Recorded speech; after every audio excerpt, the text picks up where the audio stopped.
The fluorescent lights above the children's ward buzzed incessantly, casting harsh shadows across the linoleum floor as I hurried toward the exit. My sneakers squeaked against the polished surface with each step, a sound that had become as familiar as my own heartbeat over the past 18 months. The smell of antiseptic and floor cleaner clung to my scrubs, but beneath it lingered something sweeter. The strawberry shampoo I'd used to wash Lucas's hair this morning before his chemotherapy session. 11 hours. That's how long my shift had been today, and my feet screamed in protest as I pushed through the heavy glass doors into the Brooklyn night. The cool October air hit my face like a slap, carrying with it the scent of exhaust fumes and something that might have been rain. I pulled my worn cardigan tighter around my shoulders, the fabric thin from too many washes, but still soft against my skin. The parking garage stretched before me, dimly lit and mostly empty at this hour. My Honda Civic sat in the same spot where I'd left it that morning, looking as tired as I felt. As I fumbled for my keys, my phone buzzed against my hip. A text message. My heart clenched as I recognized the number. One I'd been dreading to see. "Time's up, nurse. $43,000. Tonight. You know what happens if you don't pay." My hands trembled as I read the words again, each digit of that impossible sum burning itself into my retinas. $43,000. The cost of keeping my 5-year-old son alive, reduced to numbers on a screen that might as well have been asking for the moon. I leaned against my car, the metal cold even through my scrubs, and closed my eyes. How had it come to this?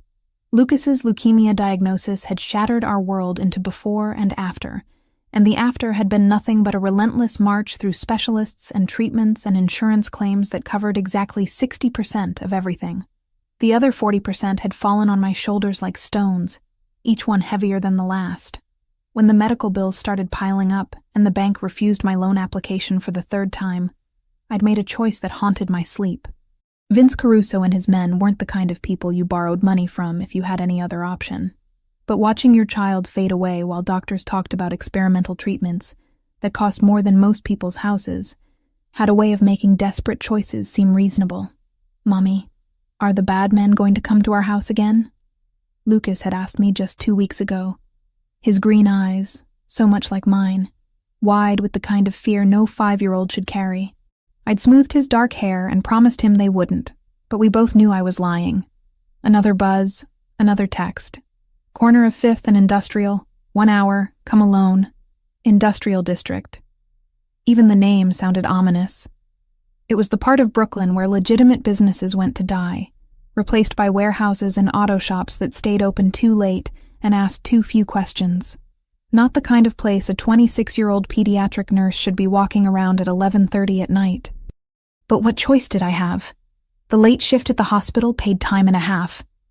And every dollar mattered when you owed money to men who collected debts with baseball bats and tire irons. Mrs. Chen from 4B was watching Lucas tonight like she had so many other nights, her kind eyes never judging me for the hours I kept, or the shadows under my eyes that makeup couldn't hide anymore. I started the car, the engine coughing to life with a sound that reminded me it needed maintenance I couldn't afford. The radio crackled with static as I pulled out of the parking garage, the city lights blurring into streaks of gold and red as my eyes filled with unshed tears. Crying was a luxury I couldn't afford right now. I needed to be strong. Needed to find a way to negotiate with Vince. Maybe buy myself another week or two. The streets grew darker as I drove deeper into the industrial district, legitimate businesses giving way to shuttered storefronts and buildings that looked like they were held together by graffiti and stubbornness. My GPS directed me through a maze of narrow streets that seemed designed to swallow people whole, each turn taking me further from safety and deeper into a world I didn't belong in. 5th and Industrial turned out to be a corner dominated by a chain-link fence and the kind of streetlight that flickered more than it illuminated. I parked across the street, my hands gripping the steering wheel so tightly my knuckles went white. 3 men stood in the shadows cast by a brick building, their cigarettes glowing like orange eyes in the darkness. Vince Caruso was easy to spot. Tall and lean with thinning hair and the kind of smile that never reached his eyes. The 2 men flanking him were broader, built like refrigerators with faces to match. I'd seen them before, during previous negotiations that had ended with me promising money I didn't have, and them promising consequences I didn't want to think about. My phone buzzed again. "Get out of the car." I took a deep breath, tasting fear on my tongue like copper pennies, and opened the door. The street was quieter than a cemetery, the only sound the distant hum of traffic from the highway and the click of my footsteps on broken asphalt. As I crossed the street, I could see Vince's smile widening, and everything inside me screamed to run. "Sofia Martinez," he said, my name sounding like a curse in his mouth. "Right on time. You always were punctual." "I need more time," I said, hating how small my voice sounded in the vast emptiness of the street. "Lucas is responding well to treatment, but the insurance—" "Save it," one of his men interrupted, stepping closer. I could smell cigarettes and something else on his breath, something sharp and medicinal. "Boss doesn't want to hear about your kid's problems anymore." Vince held up a hand, and the man stepped back immediately. "Now, Tommy, let's be civilized here. Sophia's a good customer, always polite, always tries to pay something." His eyes met mine, cold and calculating. "But good intentions don't pay for my time, sweetheart, and my time is expensive. I can give you 2,000 now," I said, my voice steadying slightly. It was every dollar in my savings account, money I'd been hoarding for Lucas's next round of treatments. "And another 1,000 next week. 41,000 short," the third man said, his voice like gravel in a cement mixer. "That's insulting." The word hung in the air between us like a threat. I watched as Vince's expression shifted, the practiced patience melting away to reveal something hungrier underneath, something that made my skin crawl and my heart hammer against my ribs. "You know what I think, Sophia?" Vince stepped closer, close enough that I could see the gold in his front tooth when he smiled. "I think you're not taking this seriously. I think you believe this is some kind of charity case, and we're going to keep extending deadlines out of the goodness of our hearts." "That's not—" I started, but he cut me off with a gesture. "Tommy, explain to the nurse what happens to people who don't take us seriously." Tommy cracked his knuckles, the sound sharp as gunshots in the quiet street. "Well, boss, sometimes people have accidents. Trip down some stairs, walk into doors, real clumsy-like. And sometimes," the third man added, his smile revealing teeth that had seen better days, "accidents happen to people they care about. Kids are so fragile. Hospital security can't be everywhere." The threat hit me like ice water in my veins. Lucas. They were talking about Lucas. "No," I whispered, then louder. "No, you can't." "Can't what?" Vince's voice was soft, almost gentle. "Can't collect what's owed to us? Can't make sure our investments are protected? You came to us, remember? You begged us for help when the banks turned you away." He was right. I had begged, gotten on my knees in this very neighborhood, and pleaded for the money that would give my son a fighting chance. And now that same money was a noose around both our necks. "Run!" The word came from somewhere deep in my chest, some primal part of me that recognized predators when they circled. I turned and ran, my sneakers slapping against asphalt as Vince's laughter followed me into the darkness. Behind me, I could hear footsteps, heavy and unhurried. They knew these streets better than I did. They knew there was nowhere to go. I rounded a corner and slammed into something solid, a chest that felt like a brick wall. Strong hands gripped my shoulders, steadying me as I stumbled backward, my heart hammering so hard I could hear it in my ears. "Please," I gasped, looking up at the stranger who'd caught me. "Please. They're going to hurt my son." I woke to sunlight streaming through windows that were definitely not mine. The bed beneath me was softer than anything I'd ever slept on. The sheets Egyptian cotton with a thread count that probably cost more than my monthly rent. For a moment, I lay perfectly still, letting my eyes adjust to the unfamiliar surroundings, while my mind struggled to piece together how I'd gotten here. The events of the previous night came flooding back in fragments, running from Vince and his men, colliding with a stranger outside that warehouse, the way those three predators had simply vanished when he'd stepped into the light. Alessandro. Even his name felt dangerous on my tongue. I sat up slowly, taking in the guest room that looked like something from a magazine spread. Cream walls adorned with what appeared to be original artwork, a sitting area with furniture that whispered of quiet wealth, and windows that overlooked manicured grounds that seemed to stretch forever. This wasn't just money, This was power. A soft knock interrupted my assessment. "Miss Martinez? Mr. Toretti would like to see you in his study."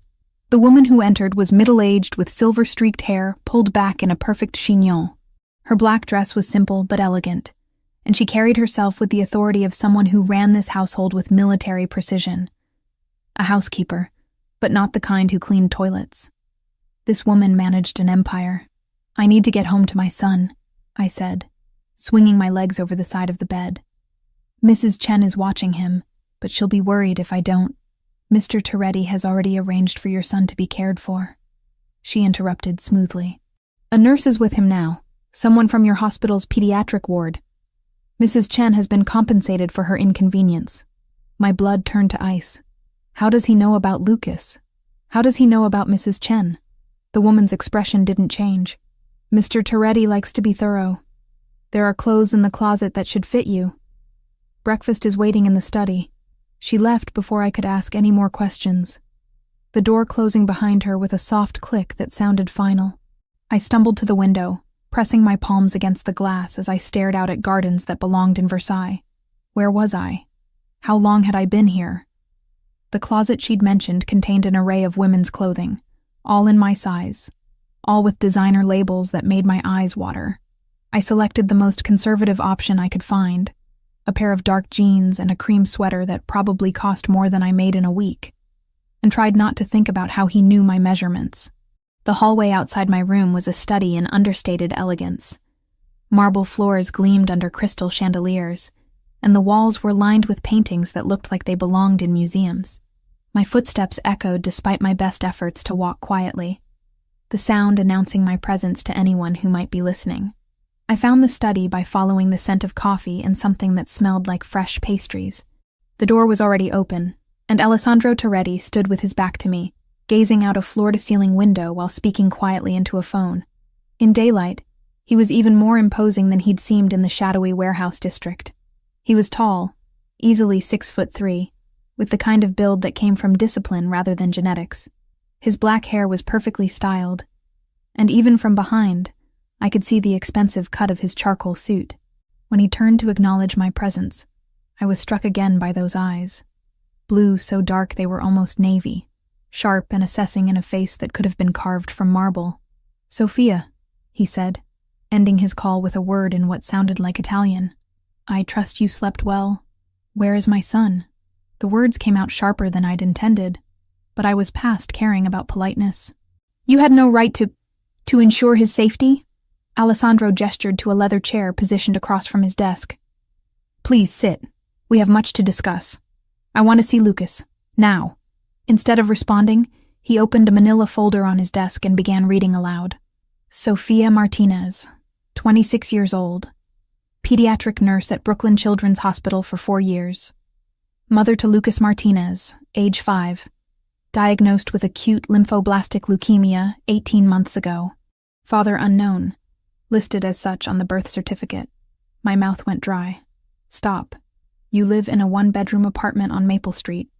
Rent $1,400 monthly. Currently 2 months behind. Your son receives chemotherapy every Thursday at 9 a.m., covered partially by your hospital insurance. The remaining $43,000 in medical expenses led you to borrow money from Vincent Caruso at 30% interest." He looked up from the file, those unsettling eyes meeting mine. "Shall I continue? How do you know all this?" I whispered. "I make it my business to know everything about people who enter my life," he said simply. "Even accidentally." A silver tray sat on a side table, laden with coffee, fresh fruit, and pastries that looked like they'd been crafted by angels. My stomach growled audibly. I hadn't eaten since yesterday morning, but I ignored it. "What do you want from me?"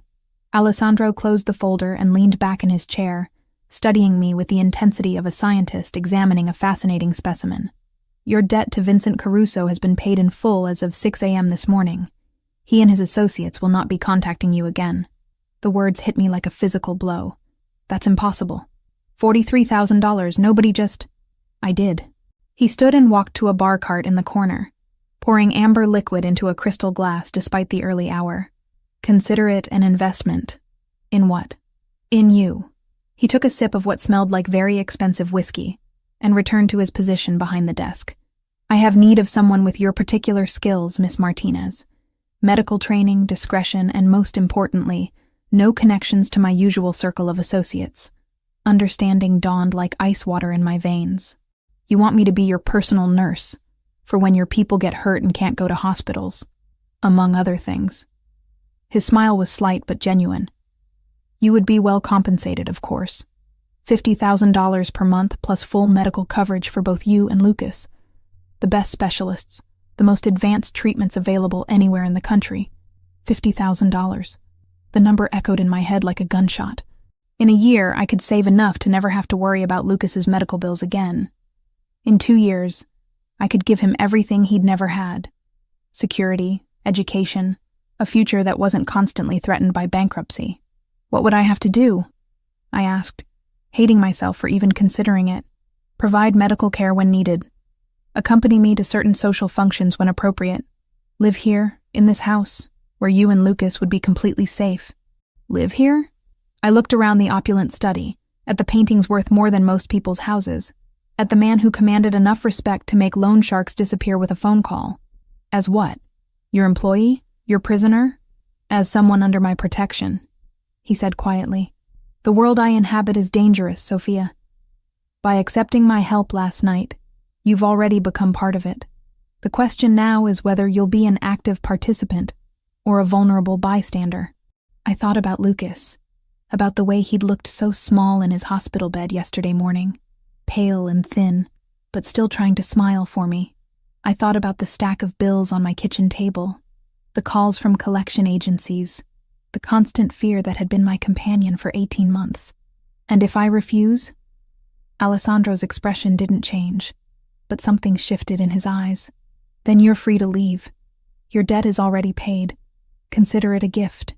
But I can't guarantee your safety once you walk out that door. Vincent Caruso may have been dealt with, but word spreads quickly in certain circles. Others will see opportunity where I saw necessity. The threat was delivered with such casual elegance that it took me a moment to recognize it for what it was. This wasn't really a choice at all.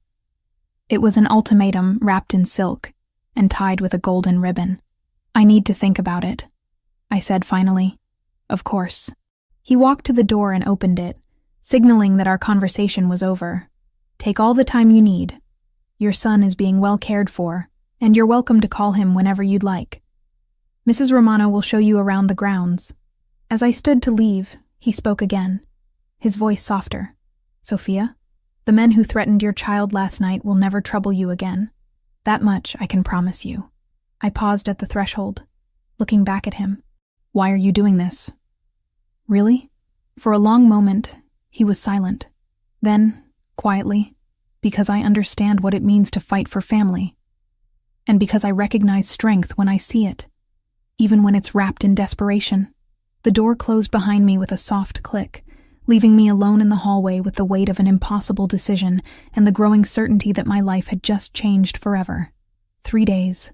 That's how long I'd been living in Alessandro Toretti's mansion, and I still felt like an imposter every time I walked down those marble hallways.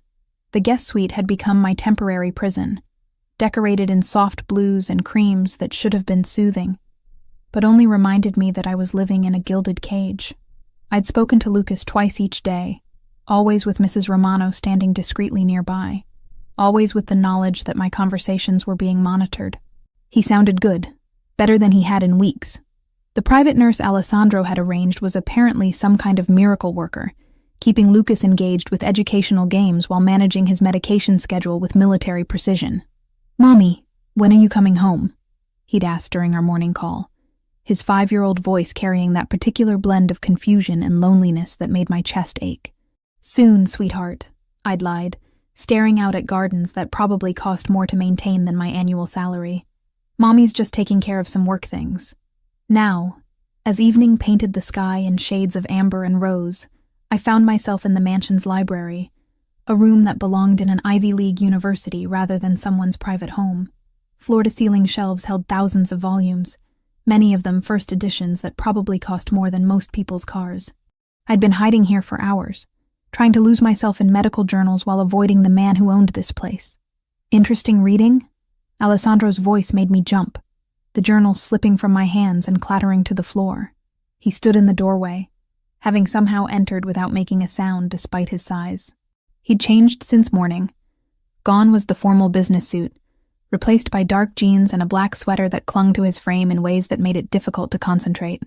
"Just catching up on recent research," I said, bending to retrieve the fallen journal.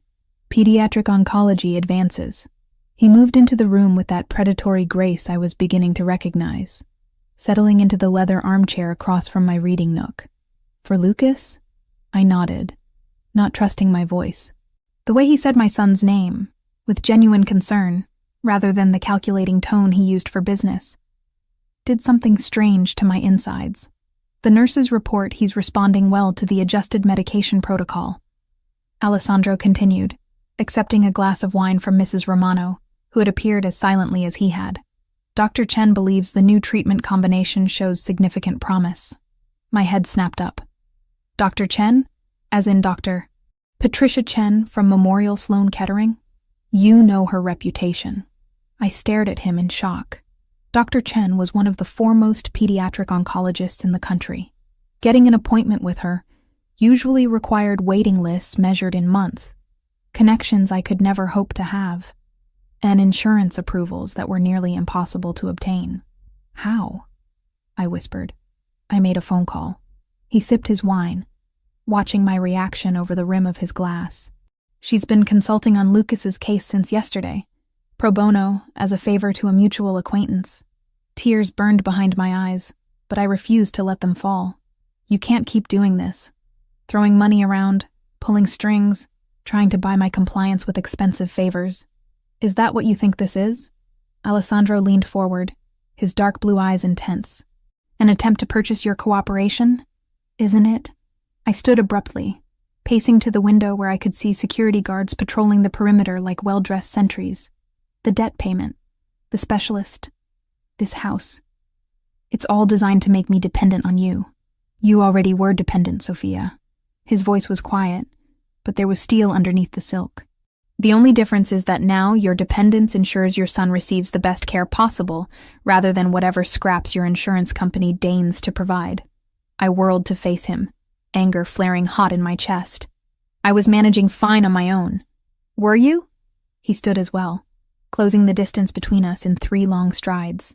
"Borrowing money from loan sharks, working double shifts while your child underwent chemotherapy, lying awake at night wondering if you'd lose your apartment before you could save his life." Each word hit like a physical blow because they were true. Every single one of them. "That was my choice to make," I said through gritted teeth. "And this is mine." He was close enough now that I could smell his cologne. Something expensive and masculine that made my treacherous body respond in ways it shouldn't. "I choose to help. I choose to provide resources that you need. I choose to protect both you and Lucas from the wolves circling outside these walls." "Why?" The question came out as barely more than a whisper. "You don't know me. You don't owe me anything. So why are you doing this?" For a long moment, he was silent, studying my face as if memorizing every detail. When he finally spoke, his voice was rougher than I'd ever heard it, "Because I understand what it means to lose everything that matters." He turned away, moving to the fireplace where flames cast dancing shadows across his features. "I was 16 when my parents were killed. Car bomb, planted by the Kaczynski family during a territorial dispute that had been simmering for years. My anger deflated like a punctured balloon, replaced by something that felt uncomfortably like sympathy. I came home from school to find police cars in our driveway and neighbors whispering behind their curtains." He stared into the fire, lost in memories that clearly still haunted him. "My father had been building something legitimate, trying to transition our family's interests away from the old ways. The Kaczynskis saw that as weakness." "Alessandro," I started, but he held up a hand. "I spent the next 18 years building an empire strong enough to ensure that what happened to my parents could never happen to anyone under my protection again. And I learned that sometimes the only way to save someone is to make choices they're not ready to make themselves." He looked at me then, and I saw something in those dark blue eyes that made my breath catch. Pain, yes, but also a fierce determination that was both beautiful and terrifying. "You remind me of him," He continued quietly. My father.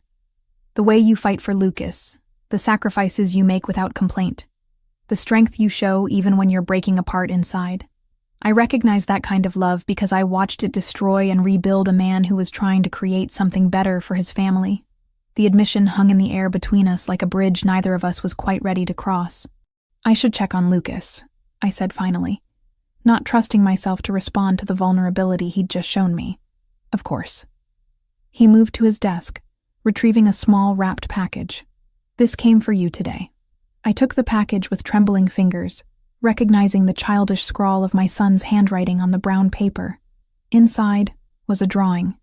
Stick figures of a woman and a small boy holding hands under a rainbow, with I love you, Mommy, written in crayon across the top. He asked the nurse to help him mail it. Alessandro said softly, apparently he wanted to make sure you knew he was thinking about you. The tears I'd been holding back finally spilled over, hot tracks down my cheeks as I clutched Lucas's artwork to my chest. This man, this dangerous, powerful man who could end lives with a phone call, had ensured that a 5-year-old's gesture of love reached his mother when she needed it most. Thank you, I whispered.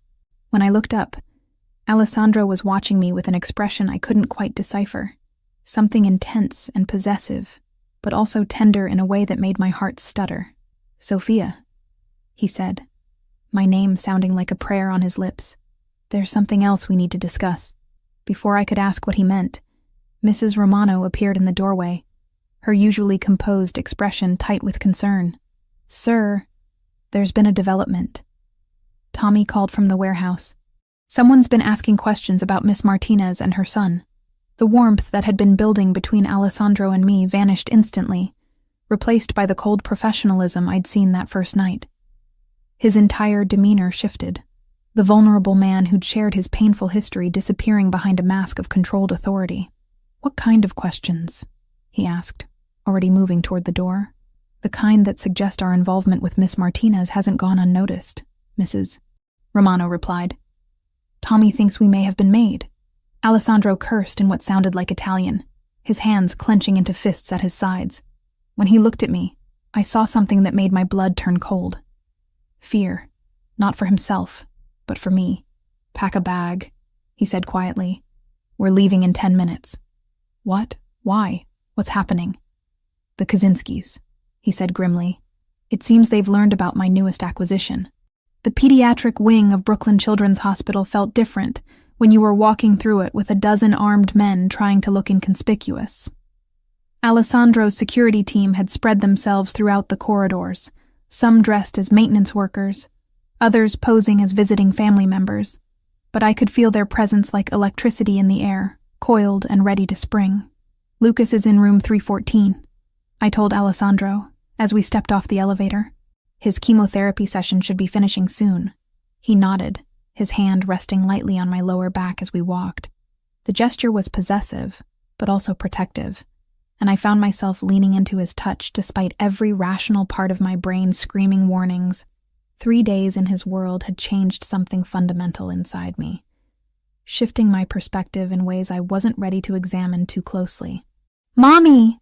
Lucas's voice rang out as we approached his room, and my heart clenched at the pure joy in that single word. When I pushed open the door, he was sitting up in the treatment chair, IV line still connected to his port, but color in his cheeks that hadn't been there in months. Hey, baby. I rushed to his side, careful not to disturb the tubing as I wrapped him in my arms. He smelled like strawberry shampoo and that antiseptic hospital scent, but underneath it was something else. Health, maybe. Hope. Look, Mommy. He held up a tablet displaying some kind of educational game. Ms. Jennifer taught me about the solar system. Did you know Jupiter has 79 moons? I did not know that, I said, fighting back tears as I smoothed his dark hair. He looked so much better than when I'd last seen him. Stronger, more like the energetic little boy he'd been before the cancer tried to steal his childhood. Ms. Jennifer, this is my mommy, Lucas announced proudly to the nurse who was monitoring his treatment. She works at a hospital too, but for all the kids, not just me. The nurse, Jennifer apparently, smiled warmly. Your mom and I have spoken on the phone, and this must be Mr. Alessandro. She extended her hand to Alessandro, who had been standing quietly in the doorway. Lucas has told me a lot about you.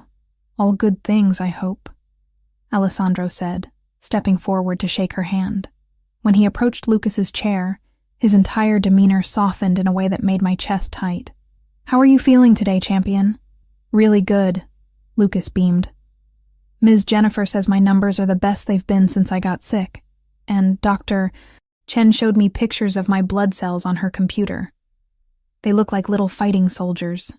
Alessandro's eyes met mine over Lucas's head, and I saw something there that made my breath catch. Genuine affection for my son, not the calculated interest of someone playing a part, but real warmth. That's wonderful news, Alessandro said, crouching down to Lucas's eye level. Dr. Chen is one of the best doctors in the world. If she says your soldiers are winning, then they are. Are you my mommy's boyfriend? Lucas asked, with the blunt curiosity that only 5-year-olds possessed. Heat flooded my cheeks. Lucas, that's not... He's a friend, Alessandro said smoothly.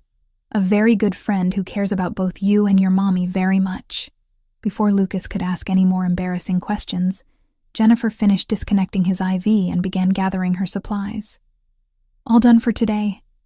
You can go home whenever you're ready. Actually, Alessandro said, his voice taking on that careful tone I was learning to recognize. We need to make a slight change to the pickup routine. I was about to ask what he meant when I saw it. A man in a janitor's uniform mopping the same spot in the hallway for the 3rd time, his eyes constantly scanning the area around Lucas's room. But it wasn't one of Alessandro's men. The build was wrong, the movements too tense. Alessandro saw him too. I could tell by the way his posture shifted almost imperceptibly, his hand moving to rest inside his jacket.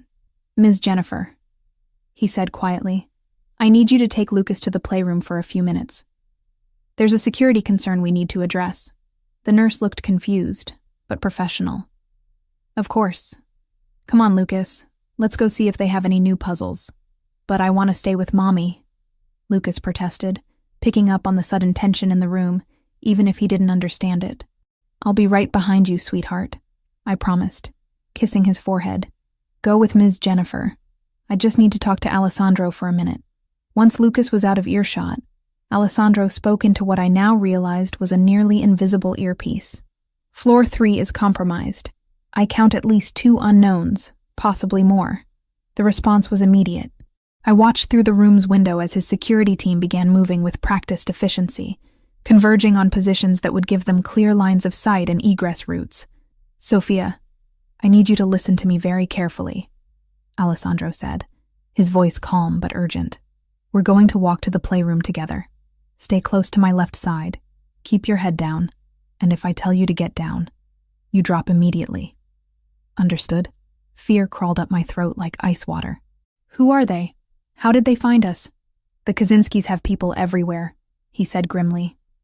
Someone in my organization has been feeding them information. We'll deal with that later. Right now, we need to get you and Lucas out of here safely. We moved through the hospital corridors like we were walking through a minefield. Alessandro's team had formed a loose perimeter around us, but I could see other figures now. Men who were trying too hard to look casual, positioning themselves at strategic points throughout the building. The playroom was at the end of a long hallway lined with cheerful murals of cartoon animals. Lucas was sitting at a small table with Jennifer, working on a puzzle of the solar system he'd been learning about. He looked up when we entered, his face lighting up with that infectious smile that never failed to make my heart skip. Mommy, look, I found all the planets. That's wonderful, baby, I said, my voice steadier than I felt. But we need to go now, okay? Alessandro was speaking quietly into his earpiece again, coordinating something with his team. When he finished, he approached Lucas with that same gentle demeanor he'd shown before. Hey, champion, how would you like to go for a ride in a really cool car? Lucas's eyes widened. What kind of car? The kind with bulletproof windows and engines that go very, very fast. Before Lucas could respond, the lights in the playroom flickered and went out. Emergency lighting kicked in a second later, bathing everything in an eerie red glow that turned shadows into monsters. That's our cue, Alessandro said, scooping Lucas into his arms in one smooth motion. Ms. Jennifer, stay here until security gives you the all clear. The nurse nodded. though her eyes were wide with fear. We moved quickly through corridors that had been transformed by the red emergency lighting into something from a nightmare. Alessandro's men formed a tight formation around us, their weapons now openly displayed. The pretense of subtlety was over. "What's happening?" Lucas asked, his arms tight around Alessandro's neck. "Just a little adventure," Alessandro said calmly, though I could see the tension in his jaw. "Remember how we talked about superheroes? Well, sometimes they have to protect people from bad guys. Are you a superhero?" Lucas asked with the kind of odd whisper children reserve for discussing Santa Claus. "Something like that." We reached the hospital's loading dock, where a convoy of black SUVs waited with engines running. Alessandro's team had cleared the area, but I could see muzzle flashes from upper windows. Someone was shooting at someone, though the bulletproof glass made it impossible to tell who was winning. "Get in," Alessandro ordered, practically throwing me into the middle vehicle while still holding Lucas. "Vincent, we need to move now." The driver, Vincent apparently, nodded and gunned the engine before Alessandro had even closed the door. We accelerated out of the loading dock like we were fleeing the apocalypse, tires screaming against concrete as we merged into traffic. "Are the bad guys following us?" Lucas asked, his face pressed to the window as he watched the hospital disappear behind us. "Not anymore," Alessandro said with grim satisfaction, checking his phone. "My people made sure of that." I didn't want to know what that meant. As we drove through Queens toward whatever safe house Alessandro had prepared, he made a series of phone calls in rapid-fire Italian. When he finished, he looked at me with an expression that was equal parts apology and determination. "I'm sorry," he said quietly. "This is exactly what I was trying to prevent by bringing you to the mansion. But someone on my team has been feeding information to the Kaczynskis. Until I find out who, nowhere is completely safe." "What does that mean for us?" Alessandro's hand found mine, his fingers intertwining with mine in a gesture that felt natural despite everything. "It means we disappear for a while. Let them think they've won until I can identify the traitor and deal with him permanently." The way he said "deal with him" sent a chill down my spine, but I found myself nodding anyway, because somewhere between the hospital and this moment, I'd made a choice I hadn't even realized I was making. I trusted him. This dangerous, powerful man who had turned my life upside down. I trusted him to protect my son and me when no one else could, and that terrified me more than any number of Kaczynski assassins ever would. "Mommy," Lucas said sleepily, the adrenaline of our escape giving way to exhaustion. "Is Alessandro going to keep the bad guys away?" I looked at Alessandro, at the fierce determination in those dark blue eyes, at the way he held my son like Lucas was something precious that needed protecting. "Yes, sweetheart," I whispered. "I think he is." And as our convoy disappeared into the maze of Queens traffic, I realized I actually believed it. The safe house in Queens turned out to be a modest brick townhouse that looked like every other building on the block. Inside, however, it was fitted with enough technology to run a small military operation. Lucas had fallen asleep during the drive, and Alessandro carried him upstairs to what would be our temporary bedroom while I tried to process how completely my life had derailed. "He's exhausted," Alessandro said quietly when he returned to the living room where I was sitting on a couch that had seen better days. The nurse left his medication schedule. "I've arranged for a pediatric oncologist to make house calls until we can move to more permanent accommodations." "More permanent accommodations?" I repeated, the words feeling foreign on my tongue. "You mean we can't go home?" "Not until I identify the leak in my organization." He poured himself a drink from a bottle of whiskey that definitely didn't belong in a safe house. "Someone has been feeding the Kaczynskis information for months, possibly longer. Until I root out the traitor, you and Lucas remain targets." I rubbed my temples, feeling a headache building behind my eyes. This is insane. 2 weeks ago, my biggest worry was making rent. Now I'm living in a safe house because Russian mobsters want to use me as leverage against a man I barely know. "You know me better than most people ever have," Alessandro said, and there was something in his voice that made me look up sharply. "Do I? Because right now, I'm not sure I know anything at all." He set down his drink and moved to sit across from me, his dark blue eyes intense in the lamplight. "What would you like to know?" The question hung between us like a challenge. Where did I even begin? with the obvious, his criminal empire, the violence that surrounded him like a second skin, or with the more dangerous territory, why his touch made me feel safer than I had in years, why the thought of him being hurt made my chest tight with something that felt terrifyingly like more than gratitude. Why pediatric nursing? I asked instead. When you were investigating me, you must have discovered that I was 2 years into medical school when I got pregnant with Lucas. I could have been a doctor. Alessandro nodded. Johns Hopkins, pre-med with a focus on pediatric surgery. Your professors said you had extraordinary potential, but I chose Lucas instead. I tucked my feet under me, suddenly cold despite the warmth of the room. His father wanted me to handle the situation, said a baby would ruin both our careers. When I refused, he disappeared. Haven't heard from him since. His loss, Alessandro said quietly. And your son is lucky to have a mother who chose love over ambition. Some days I wonder if I made the right choice, I admitted, the words slipping out before I could stop them. If I'd become a doctor, maybe I could have afforded his treatment without having to borrow money from loan sharks. Maybe I could have given him a better life. You gave him the most important thing, a mother who would sacrifice everything for him. Alessandro leaned forward, his elbows resting on his knees. I never had that. My mother died when I was 8. Car accident on a rainy night. After that, it was just my father and me. And he was so consumed with building the family business that I raised myself more than he did. There was pain in his voice. Old and carefully controlled, but still raw enough to make my heart ache for the lonely little boy he'd been. Is that why you do this? I gestured vaguely around the safe house. The protection, the control, making sure everyone around you is safe? Partly. He was quiet for a long moment, staring into his glass. But mostly because I learned that the world is full of predators, and the only way to protect the people you care about is to be more dangerous than anything that might threaten them. The admission settled between us like a bridge I wasn't sure I was ready to cross, because hidden in those words was an implication that made my pulse quicken, that he cared about me, about Lucas, that we weren't just obligations or strategic assets, but people he genuinely wanted to protect. I need some air, I said abruptly, standing and heading for what I hoped was a back door. The small garden behind the townhouse was overgrown and neglected, but it offered the illusion of privacy and space I desperately needed.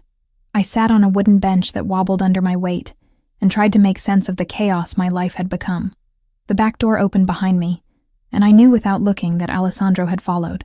He moved to stand beside the bench, not sitting but close enough that I could smell his cologne, that expensive masculine scent that had become oddly comforting.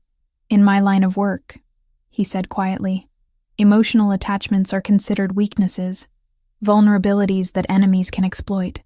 Then why risk it? I asked, not looking at him. Because some things are worth the risk. The simple statement made my breath catch. When I finally looked up, he was watching me with an expression that was equal parts hunger and tenderness, a combination that should have been impossible, but somehow worked on his sharp features. Alessandro. I started, but he shook his head. You don't have to say anything. I know the situation is complicated enough without adding personal feelings to the mix.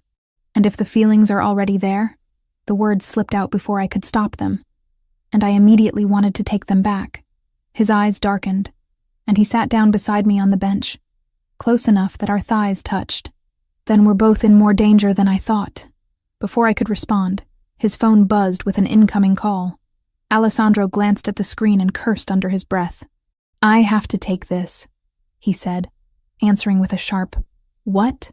I couldn't hear the other side of the conversation, but I watched Alessandro's face go through a series of expressions. Surprise, anger, and finally something that looked like cold fury. Are you certain? He asked, his voice deadly quiet. How long has this been going on? Another pause. Then, bring him to the warehouse. I want to handle this personally. He ended the call and sat staring at his phone for a long moment before speaking. They found the leak, he said finally. Who was it? Alessandro's jaw tightened.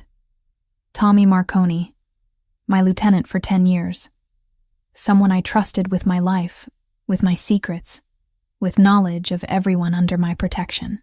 The betrayal in his voice was devastating to hear. This wasn't just about business or territory. This was personal. Someone Alessandro had considered family had been selling information to his enemies, putting not just him at risk, but everyone who depended on him for protection, including me, including Lucas. What happens now? I asked. Now, Tommy pays for his betrayal. Alessandro stood, and I could see the transformation happening in real time. The man who had shared his painful history with me, disappearing behind the mask of someone capable of terrible things. And then, we make sure the Kaczynskis understand the cost of threatening what's mine. The possessive pronoun sent a shiver down my spine that had nothing to do with fear. I should go, he continued, checking his weapon with practiced efficiency. Vincent will stay here with you and Lucas. There are 2 other men positioned around the block, and the house has a state-of-the-art security system. You'll be safe. And you? The question came out more vulnerable than I'd intended. Alessandro paused at the back door, looking over his shoulder at me. I'll come back, he said simply. I promise you that. After he left, I sat in the garden for a long time, listening to the distant sounds of city traffic and trying to process everything that had happened. Somewhere upstairs, my 5-year-old son was sleeping peacefully, unaware that his life had become the center of a war between criminals who saw him as nothing more than leverage. But to Alessandro, Lucas was more than that. I'd seen it in the way he'd carried my son out of the hospital. The gentleness in his voice when he'd promised Lucas that the bad guys couldn't hurt him anymore. Alessandro Toretti, a man who commanded an empire built on fear and violence, had fallen for a sick little boy's courage and innocence, just like he'd fallen for his mother's desperation and determination to save that little boy at any cost. When I finally went back inside, Vincent was in the kitchen, cleaning a gun with the casual efficiency of someone who'd done it thousands of times before. He'll be back, Vincent said without looking up. Mr. Toretti doesn't make promises he can't keep. How can you be so sure? Vincent looked at me then, and I was surprised to see something like amusement in his eyes, because in 10 years of working for him, I've never seen him care about anything the way he cares about you and your son. And Alessandro Toretti would burn down half of Brooklyn before he'd let anything happen to the people he protects. I went upstairs to check on Lucas, who was sleeping curled around a stuffed dinosaur that I didn't recognize. Probably something Alessandro had thought to bring from the hospital. My son looked so peaceful, so normal, that it was hard to believe we were hiding from people who wanted to use him as a weapon. As I sat watching Lucas sleep, I realized that somewhere in the space between desperation and safety, between gratitude and something deeper, I'd stopped fighting the truth that had been building inside me for days. I was falling in love with Alessandro Toretti, and that terrified me more than any threat the Kaczynskis could make. Alessandro didn't come back that night, or the next day. By the time 48 hours had passed without word, I was pacing the safe house like a caged animal, jumping at every creak of the old building's settling bones. Vincent maintained his post with professional calm, but I caught him checking his phone more frequently as the hours stretched on. This is normal, he assured me when he found me staring out the living room window for the 100th time. Sometimes these things take longer than expected. What things? I demanded. What exactly is he doing? Vincent's expression shuddered. Nothing you need to worry about. But I was worrying. I was worrying about what Alessandro might be doing to Tommy Marconi, what the Kaczynskis might be planning in retaliation, and most dangerously, what it meant that my heart clenched with genuine fear every time I thought about Alessandro being hurt. Lucas, thankfully, seemed oblivious to the tension. He'd adapted to our temporary living situation with the resilience that only children possessed, turning the safe house into his personal playground while maintaining his medication schedule with the help of Dr. Patterson, the pediatric oncologist Alessandro had somehow convinced to make house calls. Mommy, when is Alessandro coming back? Lucas asked on the 3rd morning, looking up from the tablet where he was playing an educational game about marine biology. Soon, sweetheart, I said, hoping I wasn't lying. Good. I want to show him the whale facts I learned. The simple statement twisted something in my chest. In less than a week, Alessandro had somehow become important to my son, not just as a protector, but as someone Lucas genuinely cared about, someone he looked up to and wanted to impress, just like his mother. I was still processing that uncomfortable truth when my phone rang. Alessandro's number flashed on the screen, and I answered so quickly I nearly dropped the device. Sophia. His voice was rough, like he'd been shouting or hadn't slept. Are you and Lucas safe? We're fine. Where are you? Vincent said. Vincent doesn't know everything. There was noise in the background. Voices, machinery, something that sounded like construction. I need you to listen carefully. In about 6 hours, Viktor Kaczynski is going to make a move. I've disrupted his operation significantly, and he's going to respond by trying to take what he thinks I value most. Ice flooded my veins. Us. Yes, but I'm not going to let that happen. His voice hardened. Vincent has instructions to move you to a secondary location if I'm not back by 4 p.m. You're to go with him without argument, no matter what you might hear or see. Alessandro, what's going on? What did you do? Silence stretched across the connection, filled only by that background noise that I was beginning to think might be screaming. I did what was necessary, he said finally. Tommy is no longer a problem. Neither are the 3 Kaczynski soldiers he'd been feeding information to. But Viktor knows I'm coming for him now, and desperate men do desperate things. Come back, I whispered. Whatever you're planning, whatever you think you need to do, just come back. We'll figure out another way. There is no other way, Sophia. His voice softened slightly. This ends now, one way or another, but I need to know you and Lucas are safe before I can finish it. The line went quiet, and for a moment I thought he'd hung up. Then, I love you. The words hit me like a physical blow, stopping my breath in my throat. Not just because he'd said them, but because of how he'd said them. Like a goodbye. Alessandro, I love you, he repeated stronger this time. And I love that little boy who asks about whale facts and calls me a superhero. I need you to know that, in case. Don't. Tears were streaming down my face now. Don't you dare say goodbye to me. Then don't let this be goodbye. His voice was steady now, controlled. When this is over, when you're both safe, I want to take you home. To our home. I want to wake up next to you every morning and help Lucas with his homework and maybe give him a little brother or sister to boss around. The future he was painting was beautiful and terrifying and completely impossible. Except that I found myself wanting it with a desperation that rivaled my need to keep Lucas alive. Come back to us, I said through my tears. Whatever it takes, just come back. I'll try, he promised. But if I don't, you will. I was crying openly now, not caring that Vincent was watching from the kitchen doorway.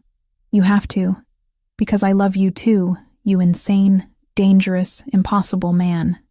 And I'm not raising your son without his father. The silence that followed was different, charged with something that felt like hope rather than despair. My son? Alessandro's voice was barely above a whisper. If you want him, if you come back to us. Lucas asked me yesterday when you were going to officially become his daddy, and I realized I didn't have an answer because I'd been too scared to admit what I already knew. Sophia, I choose you, I interrupted, the words rushing out before I could lose my nerve. I choose this life, this crazy, dangerous world you live in. I choose you and whatever comes with loving you, because the alternative is living without you, and I can't do that anymore. Jesus, Sophia. His voice was rough with emotion. You don't know what you're saying. I know exactly what I'm saying. I'm saying I love you. I'm saying I want to be yours, officially and permanently and in every way that matters. I'm saying that if you die on me before we have a chance to figure out what this is between us, I will never forgive you. Another long silence. Then a sound that might have been laughter or a sob. Hold that thought, Alessandro said. I'm coming home. The line went dead, leaving me staring at my phone through tears that I couldn't seem to stop. Vincent approached slowly, like I might bolt if he moved too fast. He'll be back, Vincent said quietly. I've never seen Alessandro Toretti lose a fight, and he's never had more reason to win one. What if he doesn't? The question came out small and broken. What if Viktor Kaczynski is smarter or faster or just luckier? Then we make sure you and Lucas disappear so completely that no one will ever find you, Vincent said with absolute certainty. That's what Alessandro would want, and that's what we'll do. But it won't come to that. How can you be so sure? Vincent smiled, and for the first time since I'd met him, he looked almost human, because Alessandro just got something worth living for. And men like him don't give up things worth living for without a fight that shakes the foundations of the earth. Over the next few hours, I tried to keep myself busy by helping Lucas with his studies and reviewing his medical charts with Dr. Patterson, but my mind kept drifting to Alessandro, to the future he'd painted for us, to the impossible choice I'd made to embrace a life I'd never imagined wanting. At 3:30, Vincent's phone rang. He answered with his usual terse, "Yeah," but his expression changed as he listened. When he hung up, he looked at me with something that might have been relief. "Boss is 20 minutes out," he said. "He wants me to tell you that Victor Kaczynski is no longer a problem." "What does that mean?" "It means," a familiar voice said from the front door, "that no one will ever threaten my family again." I turned to see Alessandro standing in the doorway, and my heart stopped. He was alive, whole, and looking at me like I was the most precious thing in the world. His suit was torn and stained with something I didn't want to identify. There was a cut above his left eyebrow, and his knuckles were scraped raw. But he was here. He was home. "Alessandro!" Lucas launched himself across the room, and Alessandro caught him in an embrace that made my chest tight with emotion. "Hey there, champion. Did you take care of your mom while I was gone?" "I did, and I learned about blue whales. Did you know they're the biggest animals that ever lived?" "I did not know that," Alessandro said solemnly. "You'll have to tell me all about it." Over Lucas's head, Alessandro's eyes met mine, and I saw everything I needed to see there. Love, relief, and a promise that this was just the beginning. "Sophia," he said quietly, setting Lucas down but keeping one hand on my son's shoulder. "We need to talk." "Later," I said, moving toward him with purpose. "Right now, I just need to do this." I kissed him in front of Vincent and Dr. Patterson and my 5-year-old son, and I didn't care who was watching. Alessandro's arms came around me immediately, holding me against him like he was afraid I might disappear. "I kept my promise," he whispered against my lips. "I knew you would," I whispered back. "Now keep the rest of them." I should have known it wasn't over. In the world Alessandro inhabited, nothing was ever truly finished until every threat was buried 6 feet under. That lesson came crashing down on us 3 days after Victor Kaczynski's death, when Dr. Patterson failed to show up for Lucas's scheduled appointment. "He's never late," I told Alessandro, pacing the living room of our safe house while checking my phone for the 3rd time in 5 minutes. "Never. Something's wrong." Alessandro was already on his phone, speaking rapid Italian to what sounded like multiple people.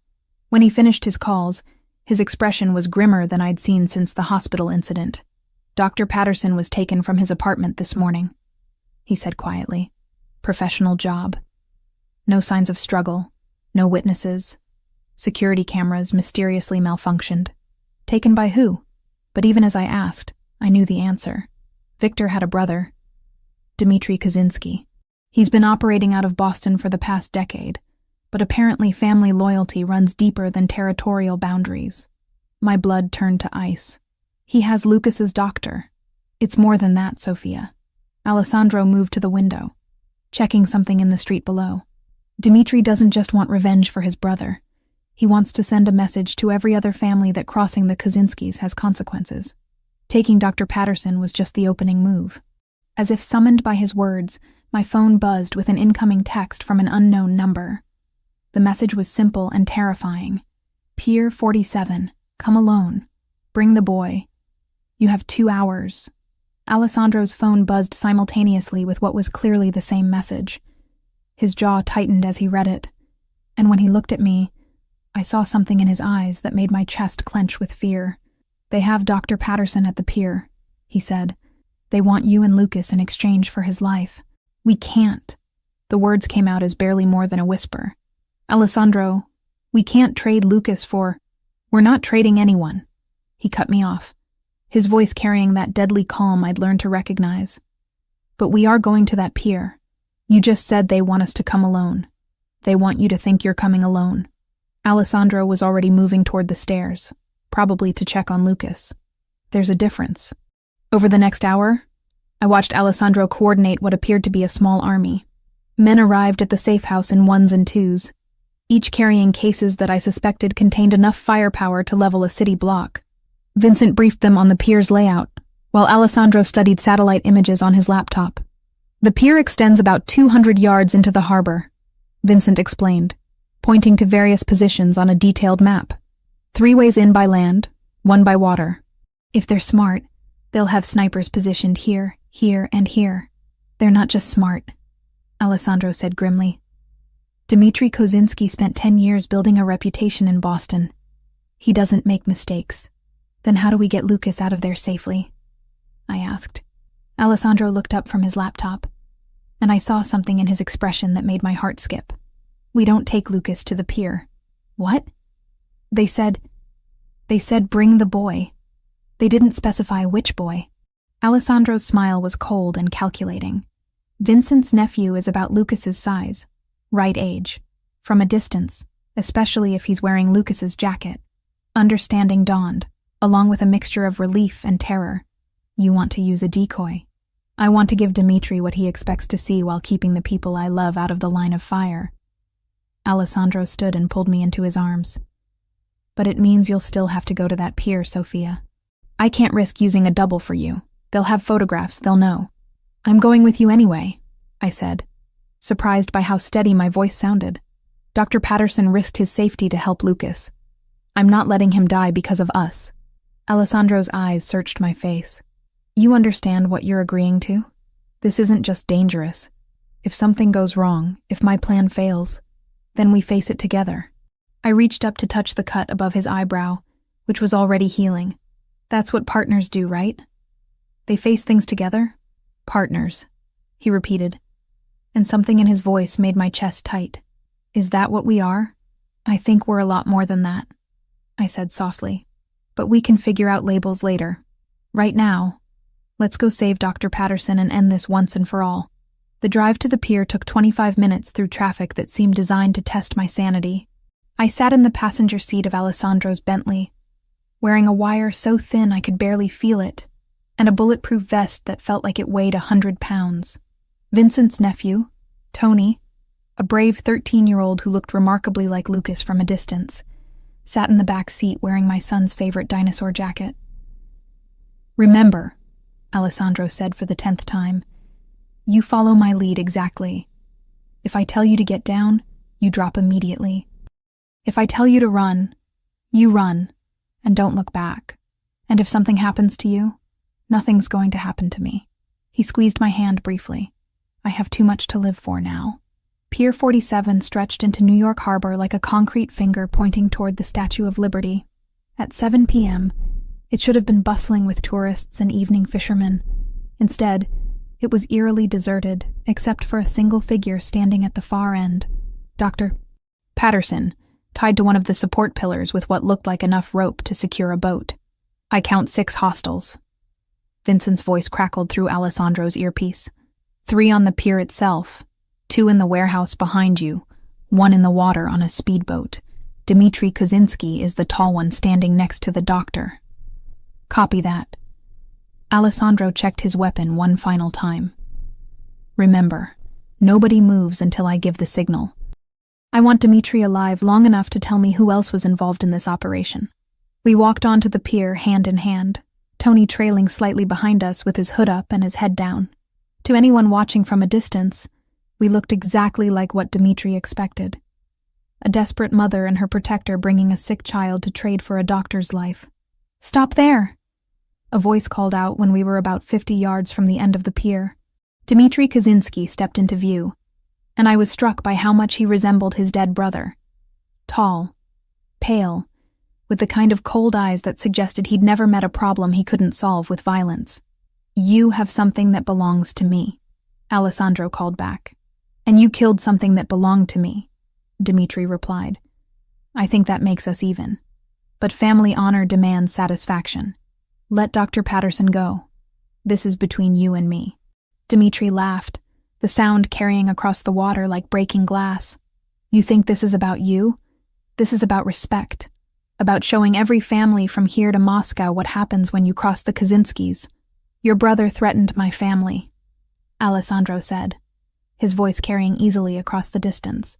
He died because he forgot that some things are worth more than territory or respect. Family is worth more than anything, Dmitri agreed. Which is why you're going to watch yours die before I put a bullet in your head. That's when everything went wrong. The speedboat in the water opened fire first, automatic weapons chattering as bullets chewed up the concrete around our feet. Alessandro threw himself over me, driving us both to the deck as his men responded from their concealed positions. The pier erupted into chaos, muzzle flashes strobing in the growing darkness, the sharp crack of sniper rifles, shouts in multiple languages. "Stay down!" Alessandro shouted over the gunfire, but I was already moving. Dr. Patterson was still tied to that pillar, and Dmitri was using him as a human shield while returning fire with a pistol that looked like it could stop a tank. "The doctor!" I yelled, pointing toward the end of the pier. Alessandro followed my gaze and cursed. "Vincent, I need suppressive fire on the boat." The speedboat exploded in a ball of orange flame as someone, presumably Vincent, put a rocket into its engine. But Dmitri was still alive, still using Dr. Patterson as cover, and still very much a threat. "Tony, get behind that crate and stay there," Alessandro ordered, then looked at me with eyes that blazed with determination. "I'm going to end this. Whatever happens, don't follow me."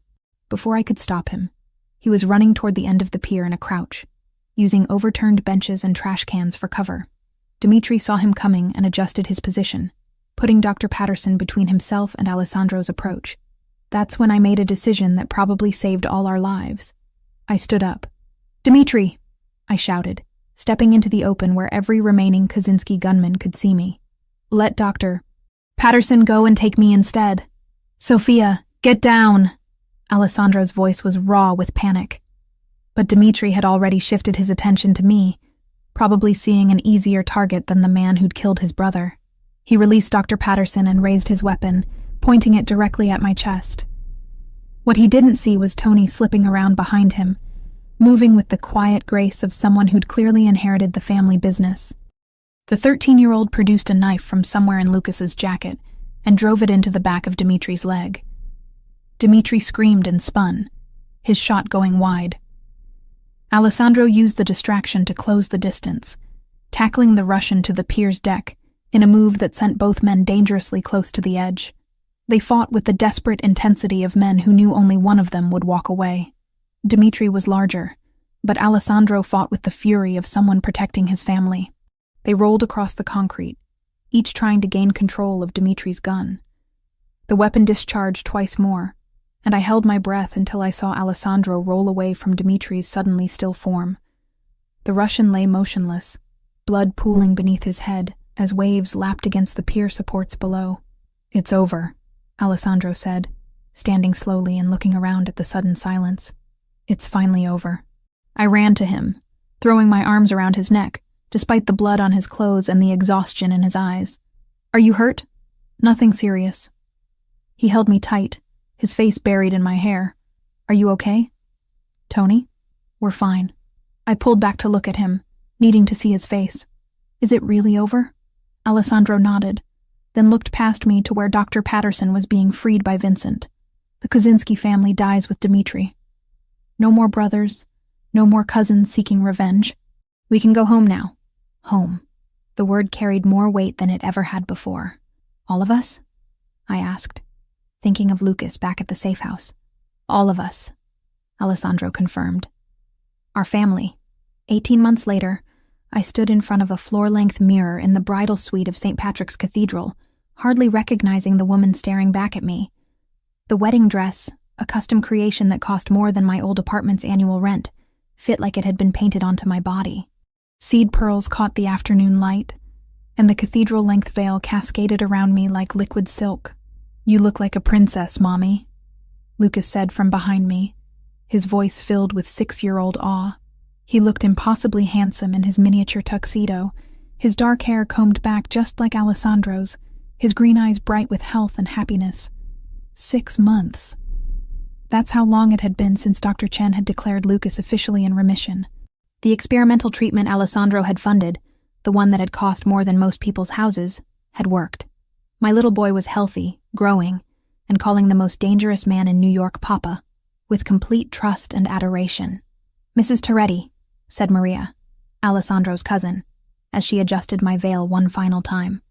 It's time. Mrs. Toretti. In 10 minutes, that would be my name.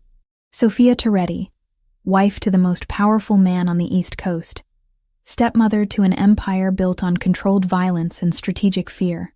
A year ago, the thought would have terrified me. Now, it felt like coming home.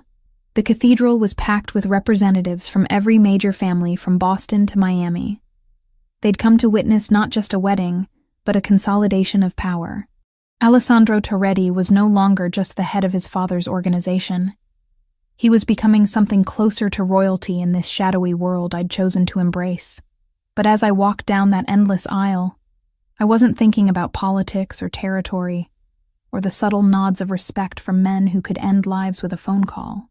I was thinking about the man waiting for me at the altar, resplendent in a tuxedo that had probably been made by angels. His dark blue eyes fixed on me with an intensity that made my heart race. Alessandro Toretti looked at me like I was his salvation, and his damnation rolled into one. Like he couldn't believe I was real, couldn't believe I was walking toward him willingly, couldn't believe that somehow, against all odds, we'd found our way to this moment. Lucas walked beside me, carrying our rings on a silk pillow, with the serious concentration of someone who understood the importance of his job. When we reached the altar, he grinned up at Alessandro and whispered loudly enough for half the cathedral to hear, "Papa, you look fancy." Alessandro's laugh was rich and genuine as he crouched down to Lucas's level. "So do you, champion. Are you ready to make this official? Are you going to be my real daddy now?" Lucas asked, his voice carrying that perfect childhood innocence. "I've been your real daddy since the day I met you," Alessandro said quietly. And I saw tears in the eyes of more than one hardened criminal in the front pews. Now it's just going to be legal. The ceremony itself was a blur of Latin phrases and traditions that stretched back centuries. But what I remembered, what I would carry with me forever, was the moment Alessandro slipped his grandmother's ring onto my finger. A perfect emerald surrounded by diamonds that had somehow survived 2 world wars and 3 generations of Toretti men.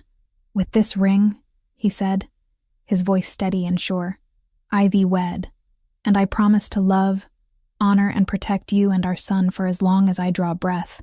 Our son, not my son or his stepson, but ours."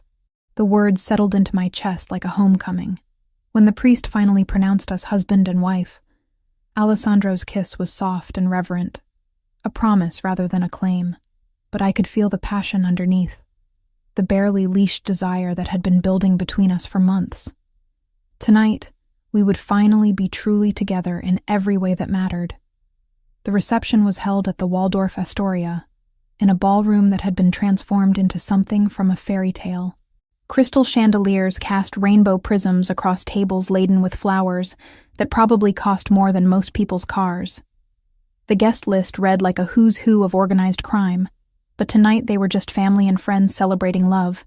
"So," said Vincent during the father-son dance, a tradition Alessandro had insisted on including for Lucas. "How does it feel to be the Queen of New York?" I watched my husband spinning our son around the dance floor, both of them laughing at something only they could hear, and felt something warm and perfect settle in my chest. "Like the luckiest woman alive," I said honestly. Later, during our first dance as husband and wife, Alessandro held me close and whispered in my ear, "Any regrets?" I looked around the ballroom at the faces watching us. Some friendly, some calculating, all respectful. These people now looked to me as their Don's wife, their first lady. I would help run charities that served as fronts for money laundering. I would host dinners where territorial agreements were negotiated over wine that cost more than cars. I would raise my son in a world where violence was always just under the surface, where bodyguards would be as much a part of his childhood as birthday parties and soccer games. "None," I said, surprising myself with how true it was. "You? Only that it took us so long to get here," Alessandro murmured against my hair. 3 years later, I sat in the boardroom of the Toretti Foundation, a legitimate charity organization that provided medical care to underprivileged children throughout the city. My charity, my vision made real with Alessandro's resources and connections. The new pediatric wing at Mount Sinai is officially open, reported Dr. Chen, who now served as our medical director. We've already treated 47 children this month alone, including 12 pro bono cases. What about the research grant applications? I asked, reviewing the quarterly reports spread across the conference table. Approved, said Michael Romano, our CFO and Mrs. Romano's son. The Martinez Foundation for Pediatric Cancer Research is now fully funded for the next 5 years. The Martinez Foundation, named after my maiden name, dedicated to ensuring that no parent would ever have to choose between their child's life and financial ruin. It was Alessandro's wedding gift to me. $10 million to start, with a promise of unlimited funding as long as children needed help. Excellent. What about the new clinic in Queens? As we reviewed plans for expanding our medical outreach, I felt a familiar flutter in my abdomen. 7 months along, and our daughter was already making her presence known. Isabella Rose Toretti, named after Alessandro's grandmother and the flower I'd been holding when we first met. You should be resting, Alessandro said from the doorway, having arrived to collect me for lunch as he did every day. Dr. Patterson said light activity is fine, I interrupted, standing carefully and accepting Alessandro's steadying hand. Besides, someone has to keep track of all the good we're doing with your ill-gotten gains. Legitimately invested gains, Alessandro corrected with a smile that had become even more devastating over the years. Some of us have gone respectable, Mrs. Toretti. It was true, mostly. Alessandro's business interests had slowly shifted toward legitimate enterprises, real estate development, restaurant chains, technology investments. He still commanded respect from the old families, but more as an elder statesman than an active participant. The transition hadn't been easy, but having a family to protect had motivated changes that years of law enforcement pressure never could. Mama, Papa! Lucas burst through the boardroom doors with the enthusiasm of a healthy 9-year-old. He'd grown tall and strong, his cancer now nothing more than a distant memory and regular checkups. Mrs. Patterson says dinner's ready. Mrs. Patterson, Dr. Patterson's wife, had become our housekeeper after we'd moved to the new house in the Hamptons. The sprawling estate was a far cry from both my old apartment and Alessandro's Manhattan mansion. It was a family home, with rooms designed for children to run through, and gardens meant for playing rather than impressing. How was school today, champion? Alessandro asked, lifting Lucas easily despite his growing size. Great. I got an A on my marine biology presentation. Did you know that some whales can live for over 200 years? I did not know that, Alessandro said with the same patient attention he'd shown to Lucas's facts since that first day in the hospital. You'll have to tell me all about it over dinner. As we drove home through the Long Island countryside, Lucas chattering about his day while Alessandro listened with the focused attention he usually reserved for business meetings, I reflected on the journey that had brought us here. From that desperate night in the industrial district to this moment of perfect domestic happiness, it seemed impossible that it was the same life. What are you thinking about? Alessandro asked, noticing my contemplative silence. Just all of this. I gestured vaguely at our luxury SUV, at the security detail following at a discreet distance, at the life we'd built together. Sometimes I can hardly believe it's real. It's real, Alessandro assured me, his hand finding mine across the center console. And it's ours. All of it. The good, the complicated, the beautiful. Ours. That night, after Lucas was tucked into bed with a new book about ocean life, Alessandro and I sat on our terrace overlooking the gardens where our son played every day. The sun was setting over the Sound, painting the sky in shades of gold and crimson that would have made me cry if I weren't already so perfectly happy. Any regrets? Alessandro asked, echoing the question from our wedding night. I placed his hand on my rounded belly, where our daughter was performing what felt like acrobatics. Only that we can't go back and tell that desperate, terrified woman in Brooklyn that everything was going to work out better than she ever dared to dream. She wouldn't have believed us, Alessandro said with a smile. No, I agreed, laughing. She definitely wouldn't have. In the distance, Lucas's laughter carried on the evening breeze as he played with the neighbor's dog in our perfectly manicured garden. Security guards patrolled the perimeter with weapons hidden beneath expensive suits. My husband's empire continued to generate wealth through increasingly legitimate means. Our daughter kicked enthusiastically against my ribs, impatient to join the strange, wonderful family we'd created. I was Sophia Toretti, wife to New York's most powerful man, mother to children who would grow up knowing they were protected by forces they'd never have to understand. I commanded respect from people who had once seen me as nothing more than a desperate single mother begging for scraps. And I had never been happier in my life.